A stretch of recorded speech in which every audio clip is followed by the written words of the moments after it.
Imaginez, il est dimanche soir, vous regardez votre compte bancaire. Pas par stress, pas par peur, juste par habitude. Et là, vous réalisez un truc étrange. Il n'y a rien à payer, pas de crédit conso, pas de carte à régulariser, pas de minimum dû, rien. Et si vous êtes honnête avec vous-même, vous vous dites: attends, c'est bizarre, mais je me sens plus léger. Pas plus riche, juste plus calme. Et aujourd'hui, on va voir exactement ce qui se passe après 12 mois sans aucune dette. Pas en théorie, pas avec des phrases inspirantes, avec des chiffres réels. Je m'appelle Lucas et je passe beaucoup trop de temps à réfléchir à des sujets financiers pertinents. Vraiment, beaucoup trop.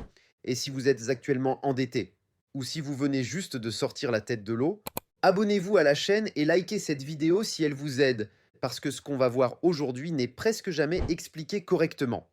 Numéro 1, le problème avec la dette, qu'on normalise trop vite. On vous a probablement déjà dit, la dette c'est normal, tout le monde en a. Tant que tu rembourses, ça va.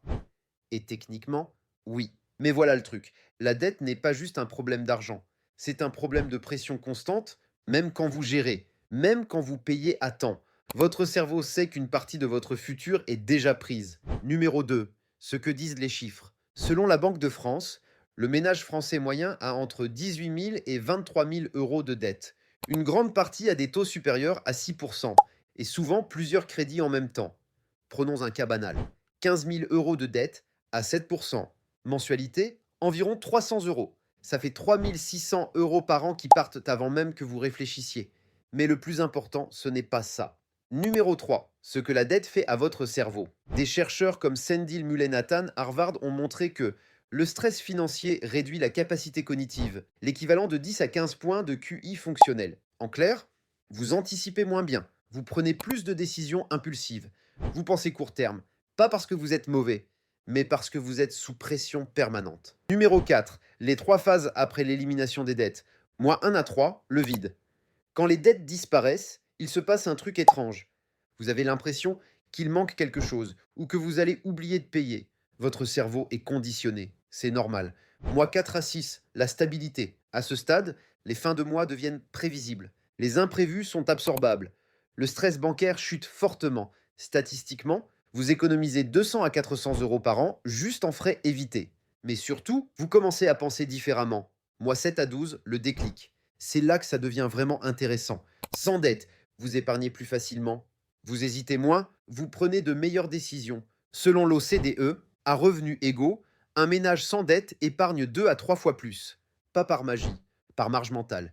Numéro 5, exemple simple. Deux personnes. Personne A, 2300 euros de salaire, 400 euros de remboursement.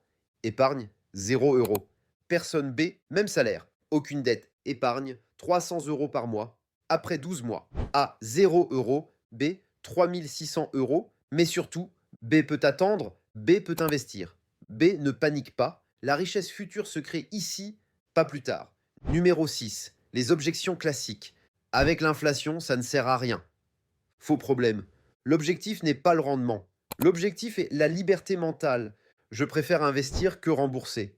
Investir avec une dette conso, c'est comme courir avec un sac à dos rempli de briques. Possible, mais inefficace. Moi je gère. Peut-être, mais imaginez ce que vous feriez sans cette pression invisible. Numéro 7. Pourquoi les gens s'endettent avancent plus vite? Voici ce que la plupart des gens ignorent. Les personnes financièrement solides cherchent d'abord la stabilité, pas le rendement, pas le coût. Sans dette. Vous pouvez refuser un mauvais job, attendre une meilleure opportunité, investir sans vendre au pire moment. La richesse vient rarement de l'audace. Elle vient de la patience. Numéro 8. Comment y arriver concrètement? Étape 1. Liste totale. Montant, taux, mensualité. Sans jugement. Étape 2. Ordre logique. D'abord les dettes les plus petites ou les plus toxiques. Étape 3. Zéro nouvelle dette, même temporaire. Même petite, c'est non. Si vous deviez retenir une seule chose de cette vidéo, c'est celle-ci. 12 mois sans dette ne vous rendent pas riche. Ils vous rendent capable de le devenir. Vous pensez mieux, vous décidez mieux, vous construisez enfin. Si cette vidéo vous a été utile, abonnez-vous à la chaîne, likez la vidéo et partagez-la à quelqu'un.